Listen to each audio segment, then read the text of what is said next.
coming to theaters from Boo! Scare ya? Horror films as an art feel like something not in my roundhouse, considering what I discussed here, but damn, I am always down for a good horror flick. I certainly have a lack of expertise in the genre, and the world of horror is so compact yet expendable.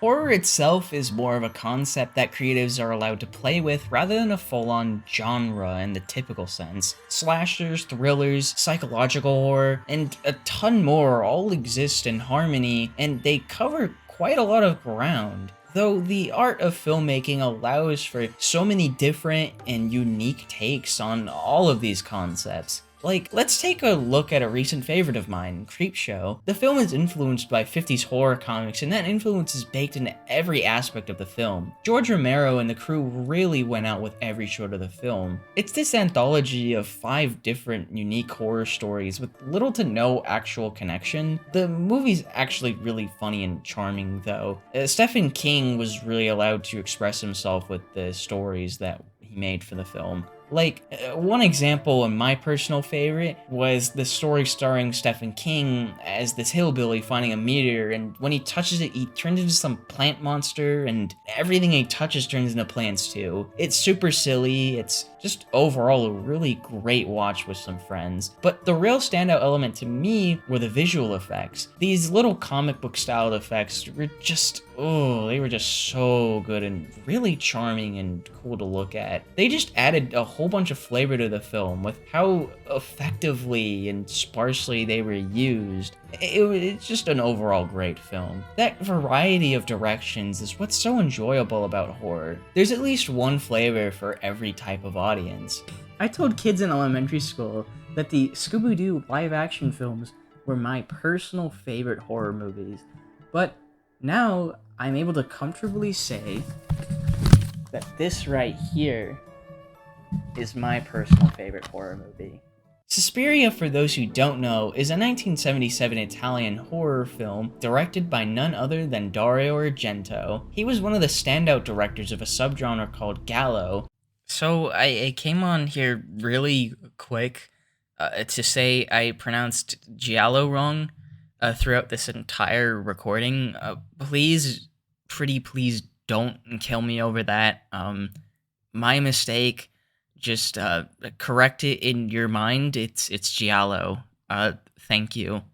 Now back to the video, which translates to Italian thriller in this context, but also not really. I'll explain more in a bit. The term actually translates to the color yellow. Giallo's history begins when an Italian book publisher by the name of Mondadori launched this line of books with yellow covers. These books were typically filled with themes of mystery and detection. Detective fiction was rather unknown at that time, but it steadily got more and more popular by the 30s and 40s. There's definitely a lot more to the history of the literary term, but to not overbloat this section, let's just skip over to the 1960s, where the golden age of Italian cinema occurred. Giallo was seen more as an ever-changing and flexible category that could change from year to year and context to context. Most directly, Giallo includes elements of gothic horror and thrillers, but overall, it's difficult to describe even by most film historians. The best way to formally describe it has been by common associations and themes, some of which include murder, psychoanalysis, tourism, alienation, mystery, and detection. The world of Giallo is very broad to say the least. Even Satoshi Kon's 1997 film Perfect Blue has been referred to as an example of Japanese Giallo. This is where director Dario Argento enters the story.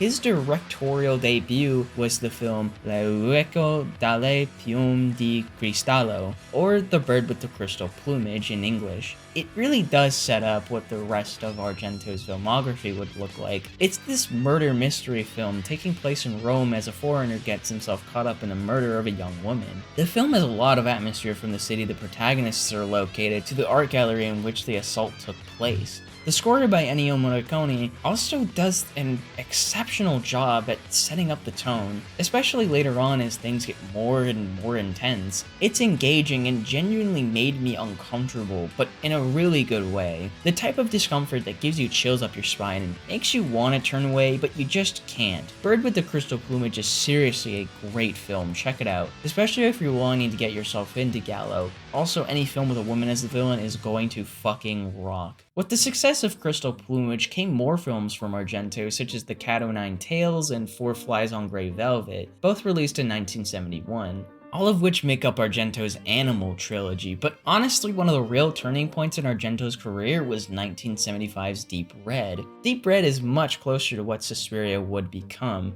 Made during the height of Gallo's popularity, the movie became an instant classic and essential for fans of the genre. And oh boy mighty, this fucking film. This is the movies, this is cinema. But a little about the movie itself. It takes place after a series of murders in which a musician and a reporter attempt to find the culprit behind multiple homicides. It treads a tad bit from the ground of Crystal Plumage, but that was a commonality for the genre. It's really avant-garde though, and real easy to get lost. Not to a fault by the way, it's just that if you don't really pay attention, you can lose track. But the mystery is always engaging, and there are some really gruesome scenes in this one. And as always, Argento is super good about capturing this certain atmosphere in his films. He just has the ability to keep viewers engaged just the entire way through, definitely more so than previously. This is the first time progressive rock band Goblin is featured.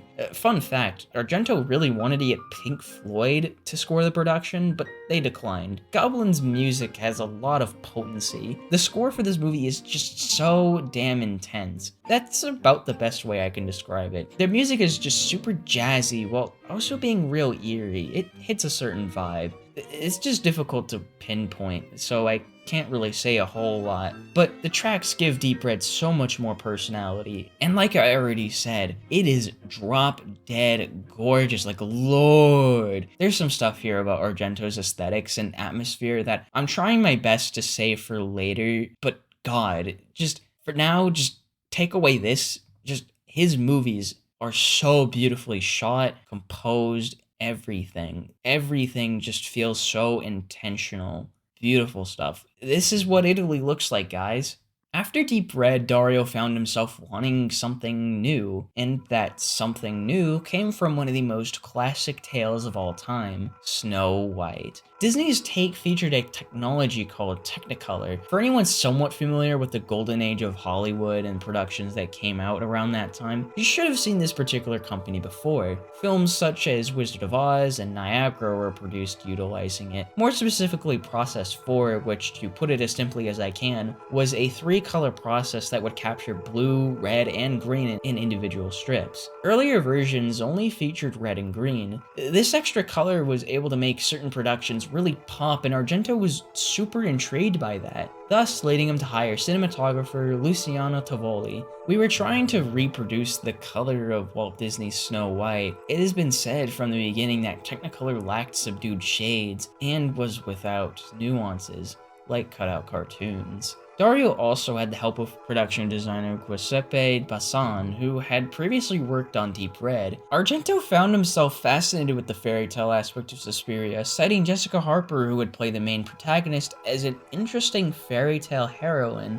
And the plotline is loosely based on the biography Confessions of an English Opium Eater, written by Thomas de Quincey. These inspirations, combined with the talents behind the project, made what we know now as Suspiria. The film follows ballet dancer Susie Bannon as she arrives at the Tanz Academy in Freiburg, Germany. The twist is that the academy is just a little fucked up and she faces supernatural occurrences. The concept, even for the time and especially now, might seem a tad cliche, but the film takes full advantage of it being, well, a horror film. Suspiria feels far more concerned with its use of colors and sound to create an unsettling environment from beginning to finish. The very moment the film begins, you're hit with all of these bright colors with an emphasis on red and purple. The colors symbolize sacrifice and courage respectively here, at least in my eyes, but you get to see all these bright blues from fluorescent lights at the airline and the oranges of the house. There's something ethereal about Suspiria's use of color that I don't think I've seen in any other film. There's a really wide spectrum of colors used to make every setting pop. One of my favorite settings is the apartment Susie stays at for the night during the beginning. The bright red contrasting with all that white is just so striking to me, especially when mixed with the designs on the walls. The murder scene that takes place there is also really visually stunning. I love the color of the blood and how bright it is. It really fits with the aesthetic. Argento has murder scenes down to an actual art somehow, making them really gruesome, but something you just don't want to look away from. They're always super creative and have kept me on the edge of my seat. Suspiria on the surface doesn't have much to it. It's a mystery film about a woman transitioning into a new school and encountering supernatural occurrences, but so much of the story is conveyed through its visual direction, including space. I briefly mentioned it earlier, but the environment Susie sees herself in are tied to her overall development. You see how scary the world is, especially from Susie's eyes. The multiple taxis that drive past Susie to the lady who denies her from entering the school are early examples of how cruel the world here is. It pits Susie against almost everyone. You feel like she's truly alone, save for the couple of friends she makes along the way, that inevitably fall to their doom. The sense of fear and mystery are present throughout the whole runtime thanks to this aspect. You as the viewer don't really know what's really going on, and you get to piece things together alongside Susie, especially when the answers seem kind of obvious but you're still unsure. Suspiria feels so deliberate with how it delivers its storyline through its gothic settings. World building, baby.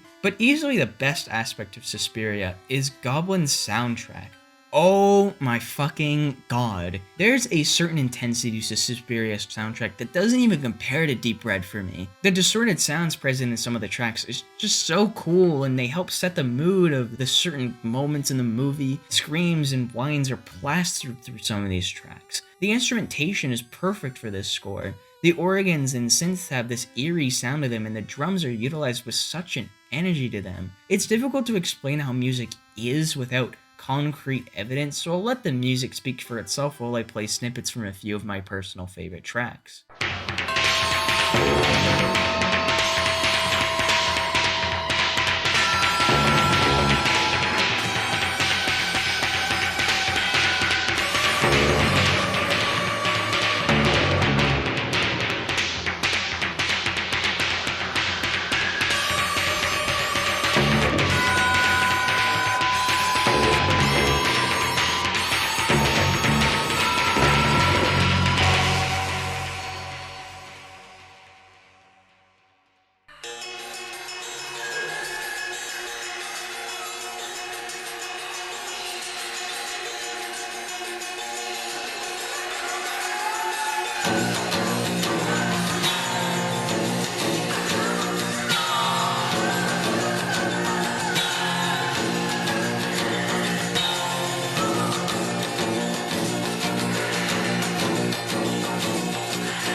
The score for this film is iconic for a reason. The sonic storytelling is arguably more important than anything you'll actually see. It edges from borderline creepy to atmospheric in a way never seen again. The characters, while not getting to know too much about them on the surface, feel very real. You learn a couple of things about other characters, but its obvious character development other than for Susie wasn't a huge priority for Argento and the team. But That lets the movie have plenty of time for Susie to grow. We get to watch her become more accustomed to her surroundings, just for those expectations to eventually crash. Suspiria revels in being a deconstruction of classic Disney tales. The movie tackles transitioning into girlhood in a far more cynical fashion than Disney's films. It's a really interesting interpretation that, again, stands apart from other takes on this sort of concept. Namely something like the Shrek franchise, which leans far more into parody than anything. The movie wants you to find the beauty of it all in a twisted way, one of which you acknowledge the lack of actual reliable figures, but end up finding the strength in yourself to overcome obstacles in your path. Now, I'd feel like this video would be really incomplete if I didn't mention Suspiria's 2018 remake, at least for a bit. I'd love to do a deep dive on this one too someday, but I want to release this video in a somewhat timely manner for Halloween. Jesus Christ, I didn't really expect this much research to have been made, seriously. So,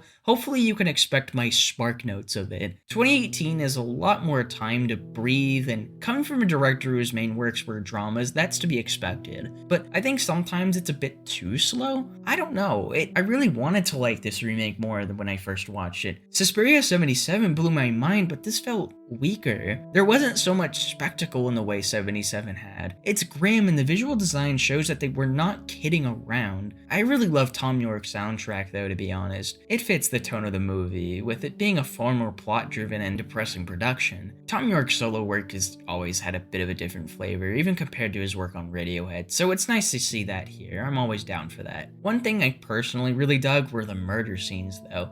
They were far more gruesome than the originals, but Guadagnino's direction is so unique that the style of everything isn't compromised, even if different. It's a different take. I still recommend 2018, especially if you desire a more dramatic take on the original, or even just a dramatic horror movie to begin with. But at least on my original watch, I just couldn't get into it. The original Suspiria is a true masterwork from a person who understands the medium of film. The allure of capturing a moment through the tiny box that is a camera. The way in which one can truly tell a story through more than just mere words and make it a truly audio-visual experience. It's been a piece of inspiration for many directors, including but not limited to Edgar Wright and Wes Anderson, most famously, who take audiovisual storytelling to their own level. The film has been a horror classic for over 40 years now. Suspiria has far more influence than one might think. It shows the true beauty of filmmaking. And remember, the only thing scarier than the last 12 minutes are the first 92.